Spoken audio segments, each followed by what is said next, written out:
안녕하세요, 이정훈입니다. 계속 선거가 다가와서 선거와 관련해서 대한민국의 미래를 조금 바라보는 걸 예측을 해보겠습니다. 제가 얼마나 된지 기억이 정확하게 안 나는데 한 일주일은 더 된 것 같고요.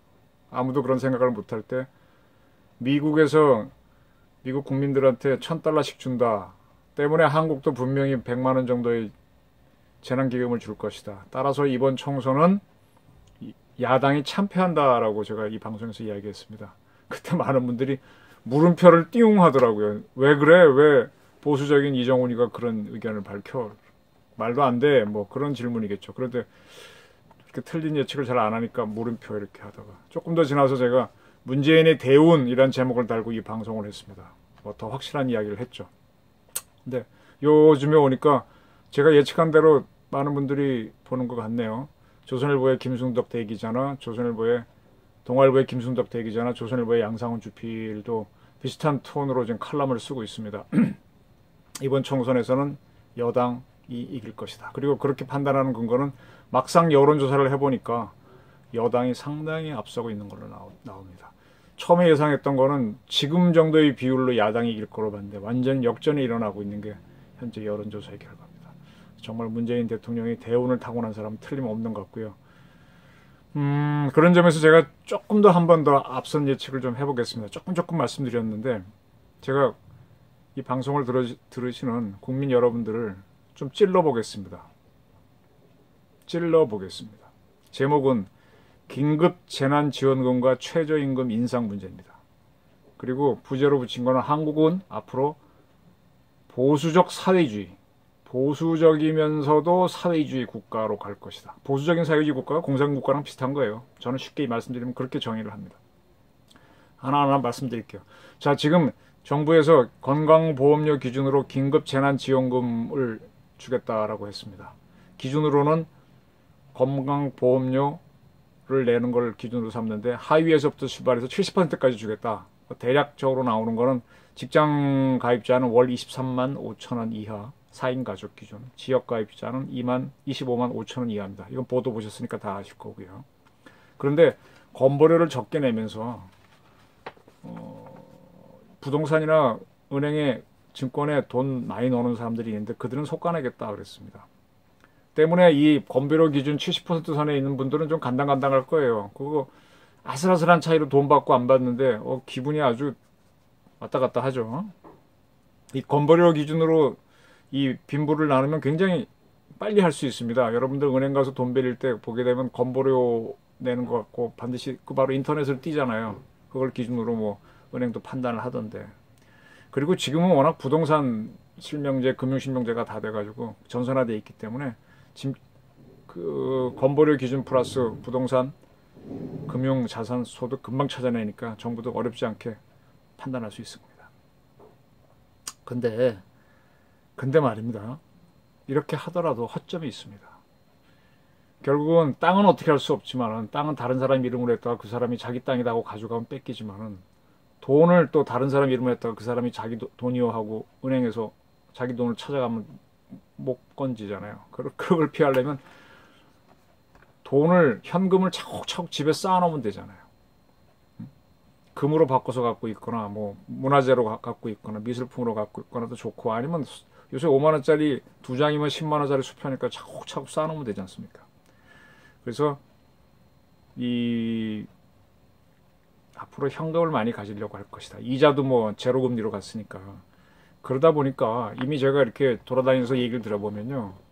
지방에서 어렵게 사시는 분들, 정부 보조금, 정부 복지금, 지역자치 보조금 받는데 그런 분들이 은행에 돈이 좀 어떻게 있을 수 있잖아요. 아들들이 주거나 누가 주거나 또는 뭐 상속을 받았거나. 근데 이런 걸 은행에 넣어놓고 있으면 그게 다 잡히니까 다 찾아갖고 5만 원짜리로 해서 현금을 차곡차곡 뭐 1,000만 원 단위, 억 단위로 숨겨놓고 있는 분들이 제법 있죠. 이 방송 보시는 분들 중에도 있을 겁니다. 그렇게 되겠죠. 이제 앞으로 우리 사회가 이런 식으로 이제 하위소득 기준으로 뭘 준다, 정부가 나눠준다. 자꾸 나눠준다고 할수록 자꾸 현금을 보유하고 부동산은 숨기지 못하니까 금융을 숨기는 노력이 많이 나타날 겁니다. 이렇게 되면은 현금을 쌓아놓고 있으면은 경제가 잘 발전하나요? 우리가 자본주의 사회가 뭡니까? 자본주의 사회가 그 현금을 은행에 갖고 그걸로 다시 이제 빌려가지고 이제 계속 부를 창출하는 건데 현금으로 쌓아놓고 있으면 경제가 나가지 못하죠. 좋은 사회가 아니죠.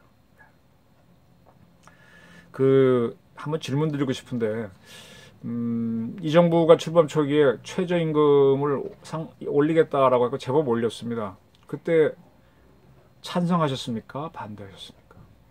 아마 소상공인 분들은 알바 돈이 많이 나가니까 매우 반대하셨을 걸로 보는데 그분들은 목소리를 낼 수 있죠. 근데 목소리를 내지 않은 알바 하시는 분들은 굉장히 반겼을 겁니다. 아마 반기는 사람이 훨씬 더 많았다고 저는 봅니다. 똑같이 지금 긴급 재난지원금 나눠주면 그 이후의 문제를 보는 사람들은 목소리를 높일 수 있지만 이분은 소수고 좋아하는 분들이 속으로 좋아하는 분들이 훨씬 많을 겁니다. 이것이 대한민국을 바꾼다는 거죠. 보수적 사회주의로 만들 겁니다. 이렇게 되면은 내가 열심히 벌어가지고 돈을 벌어도 세금으로 뺏기는 사회가 되니까 돈을 안 벌 겁니다. 창업 같은 도전 정신이 없는 사회로 갈 겁니다. 그런 사회가 좋은지. 그리고 직장도 계속 흔들리게 될 겁니다. 기업들이 견디지 못하고 망하니까 소상공인만 망하겠어요. 그러다 보니까 자꾸 젊은이들은 전부 다 너도나도 공무원입니다. 다시 조선시대로 돌아가는 겁니다. 그때는 기업도 없었지만은 전부 다 고시된다. 진사시나 대과 속가 보려고 줄 섰잖아요. 그러니까 경제가 안 크는 거 아닙니까? 지금도 보게 되면 서울 노량진에 가게 되면은 취업하는 학원은 문전성시고 공무원 학원은 나머지는 뭐 그렇지 않습니까? 그리고 공사 공단에 가려고 하는 사람들이 많고 이분들이 가는 얘기가 워라밸을 얘기해요. 워크 앤 라이프 밸런스. 뭐 봉급 조금 적어도 나 고민 안 하고 안정된 직장에서 살겠다 행복하게 그런 개념이거든요. 도전 정신이 없어집니다. 이렇게 되면은 대한민국을 지키는 시스템을 체제를 지키는 게 공무원인데 공무원 중에서도 군인, 경찰, 뭐 검찰 이런 것들이 획들인데 국정원 이런 사람 여기에 가는 사람들도 결국은 생계형으로 가는 거 아니에요. 체제를 지킨다는 게 아니라 워라밸을 의식하고 따라서 원래 공무원 연금을 주는 건 소신껏 국가를 위해 일하는 건데 그 연금을 받기 위해서 아무 소리 안 하고 바른 소리 안 내고 살아가는 그런 공무원이 늘어나겠죠. 대한민국이 점점 침체된 조선 봉건 시대로 돌아갈 겁니다. 그리고 이제 대기업이 한국 경제의 견인차인데 대기업 갔다가 한 부장쯤 되고 나서 40대 후반부터는 임원 안 되고 잘리고 하면은 불안하니까 봉급 많아도 안 갈 겁니다. 그럼 대기업도 활력이 줄겠죠. 네. 그래서 살아남은 대기업은 점점 커져서 부익부, 그렇지 않은 사람은 빈익빈. 근데 빈익빈에 속한 사람도 굉장히 안정적인데 본인들이 스스로 가난하다고 하면서 불평불만을 얘기하고 창업 정신을 키우지 않는 사회가 되겠죠. 그렇게 이제 자꾸 이렇게 나눠주다 보면 이 돈은 뭘로 할까요? 어떻게 만들까요? 이 정부가 또 추경을 또 짠다고 하는데 추경 짜면은 그 세금은 누구한테 갔습니까? 결국은 부자들이 내겠죠. 부자들은 세금 내기 싫어서 자꾸 현금 가지고 뭐 감출 거 아니에요. 현금 갖고 금융에 숨겨놓지 않고. 그럼 자꾸 경제는 더 위축됩니다. 돈이 안 들어가니까. 정부는 부자 돈을 빼내서 서민 나눠준다 그러고 생색은 자기네가 내는데 그죠? 돈은 부자의 돈인데 생색은 정부가 나눠주고 그러면 선거 때마다 이기잖아요. 이게 문재인 정부의 대운입니다. 좌파 정부에서 대운입니다. 21대 총선은 이미 지형이 바뀐 것 같아요. 코로나 사태 이후에 코로나 사태가 굉장히 도와주고 있습니다. 여권은 아주 대운을 잡았습니다.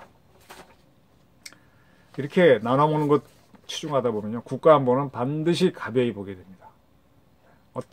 이렇게 보시면 됩니다. 앞으로의 대한민국은 지금 대만이 핵이 없는 나라인데 핵을 가진 중국에 맞서고 있죠. 맞서는 게 아니라 그냥 생존하는 거죠. 우리가 그런 꼴로 갈 겁니다. 인도가 핵이 있습니다. 비공식적으로. 근데 파키스탄도 핵이 있습니다. 파키스탄은 그냥 대등하게 맞섭니다. 우리는 인도 파키스탄 관계로 못 가고 대만 중국 관계의 대만과 비슷한 존재로 남북 관계가 아마 될 겁니다. 지금 북한과 중국은 핵이 있는 나라잖아요. 중국은 일본을, 북한은 우리를 누르고 또 필요하면 중국도 우리를 이번에 뭐 차이나 게이트니 뭐니 해서 얼마나 우리를 눌렀습니까? 계속 북한과 중국은 핵을 가진 나라니까 우리를 누를 거고요. 우리는 결국 핵이 없으니까 일본도 그렇지만 미국의 핵우산을 의지해서 남의 핵으로 이렇게 버텨보는데 그거 얼마나 불안해요. 네? 그래서 우리는 북한하고 중국이 꽝 해도 깜짝 놀라고 미국이 아씨 안 도와줘 하게 되면 미국이 해구산 제공하지 않을까? 늘 흔들리는 이렇게 되죠. 그러니까 결국 세 나라의 속국이 되는 겁니다. 잘 살아도 안보가 불안하니까 핀란드 같은 나라가 됩니다. 핵무장 같은 공격적인 안보를 하지 못하는 나라가 돼버리니까 돈이 있어도 투자를 못할 겁니다. 그거 하게 되면 전쟁 부른다고 대만에서 국민당이 뭐 그렇게 되는 거죠. 뭐. 네. 그렇게 되는 거. 통일? 문재인 정부 통일 거짓말입니다. 박근혜 정부 통일 거짓말입니다. 우리 생존도 급해집니다. 북한과 중국에는 적대적인 속국이 되고요. 미국에는 정신적인 속국이 되면서 계속 속국화될 겁니다. 저는 대한민국이 진짜 대한민국이 되길 원하는데 소한민국으로 살아갈 것 같습니다. 그리고 북한과 중국은 끊임없이 한국과 일본을 갈라칠 겁니다. 계속 다투게 만들 겁니다. 아주 그 덫에 우리가 잘 걸리죠. 네. 그렇게 해야 자기네가 다루기 좋죠. 속국으로 두기 좋고. 또 한국과 미국도 자꾸 갈라치게 할 겁니다. 이건 잘 안 될 겁니다. 근데 이 전략이 1972년도에 각근 전술이라는 개념으로 이미 김일성이가 그렇게 하라고 했던 겁니다. 한국, 일본 갈라서게 하고 한국, 미국 갈라서게 하라. 둘 중에 하나만 성공해도 한국은 허방이 된다는 겁니다. 각근이 이렇게 쓰면 이렇게 둘이 이렇게 내려서 묶어야 돼. 한쪽만 끊어져도 못 묶잖아요. 지금 한일 관계가 끊어졌잖아요. 지소미아 사태로. 과거에 식민지배가 있었다는 걸로. 근데 우리가 전쟁을 치는 건 북한이었고요. 우리를 더 속국으로 오래 지배했던 건 중국인데 그 얘기는 아무도 안 합니다. 갈라치기에 속고 있는 게. 아주 우리가 여러 가지로 국민들이 많이 참 속고 계십니다. 북한에 속고, 정치에 속고, 그러면서 점점 비굴해져 가고 있다고 저는 봅니다. 그래서 대한민국 주도에 통일을 하겠다는 건 새빨간 거짓말이고요. 속국이 어떻게 통일합니까? 연방제 통일은 북한에 흡수되는 형태가 아니면 어려울 겁니다. 대만이 중국을 통일할 수 있다고 보세요? 볼 수도 있겠죠. 그러나 현실적으로는 어렵죠. 그것처럼 우리가 된다고 보시는 게 정확할 겁니다. 근데 계속 내가 힘 있는 정치인인 것처럼 보이기 위해서 통일하겠다 이런 뻥을 치는데 속아 넘어가시는 국민들이 많을 겁니다. 그 대한민국이 이번 경제 위기를 겪으면은 저는 하여간 보조금이나 바라는 보수적 사회주의 국가가 된다. 유럽에 있는 핀란드 뭐 이런 나라들, 덴마크 그 나라 기분 나쁘겠죠. 그렇습니다. 폴란드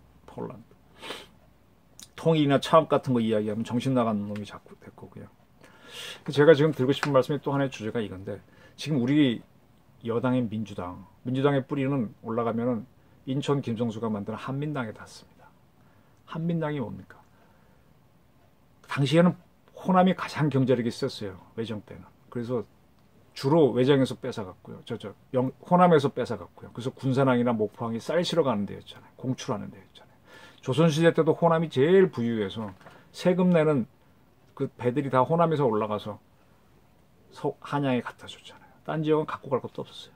그렇기 때문에 대한민국 이전까지의 모든 보수의 원리는 호남이었습니다.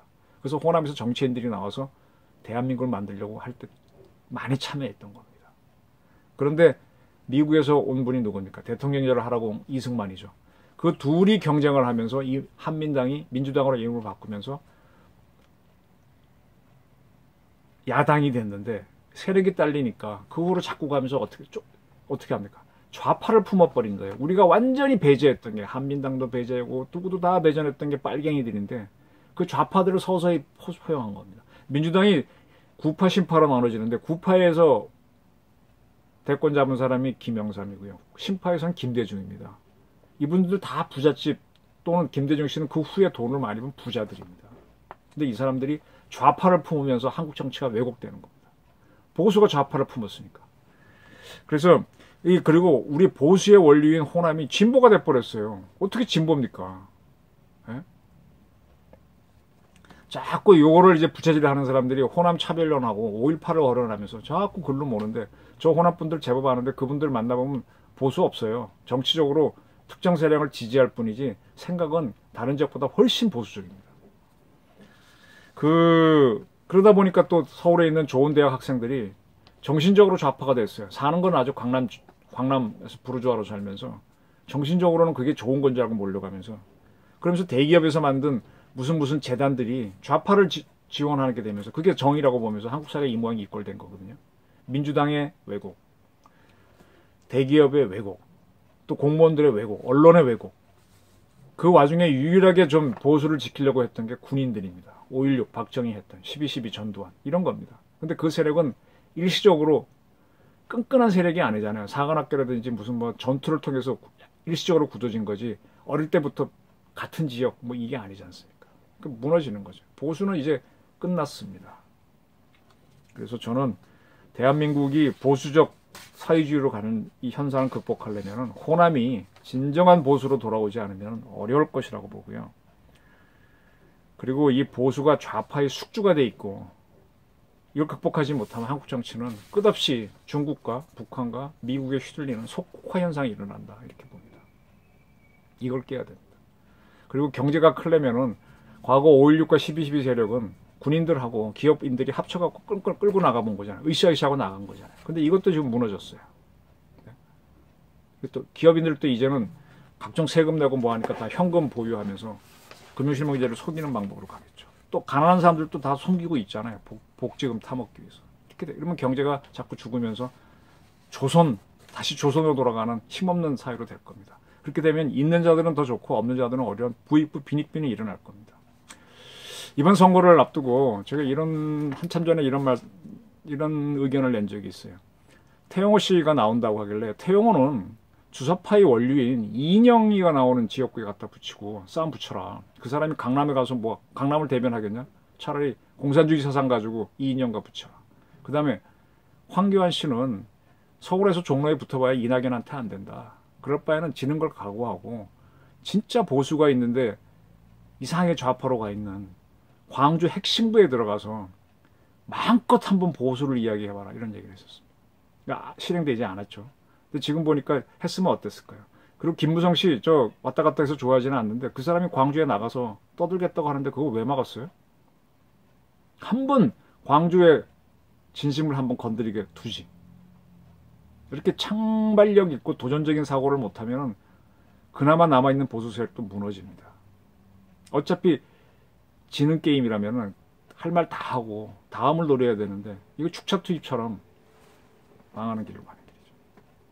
그래서 그리고 또 이 보수들이 뭐 지금 유능하지도 않고 또 부패의 늪도 빠져 있습니다. 저는 이렇게 봅니다. 양떼가 있는데 그 사자가 이끌면요 사자떼입니다. 사자떼가 있는데 양이 이끌면 양떼입니다. 리더가 허약하면 안 됩니다. 지금 보수 세력에서 황교안 씨 갖고는 사자떼를 이끄는 양이 있기 때문에 양떼입니다. 그나마 김종인 씨가 와서 조금 사자떼로 변신할 수 있을까 기대하고 있는데 지켜봐야죠. 아직은 부족합니다. 자, 이렇게 뭘 일을 하는데도 보수 세력은 보수를 못 만들고 보수의 원류인 호남을 우리 편으로 못 만드는 게 이 바보 같은 야당입니다. 야당. 아주 포위하고 갑니다. 진짜 대한민국의 보수의 원리는 조선시대 500년 다 통해서 호남입니다. 호남.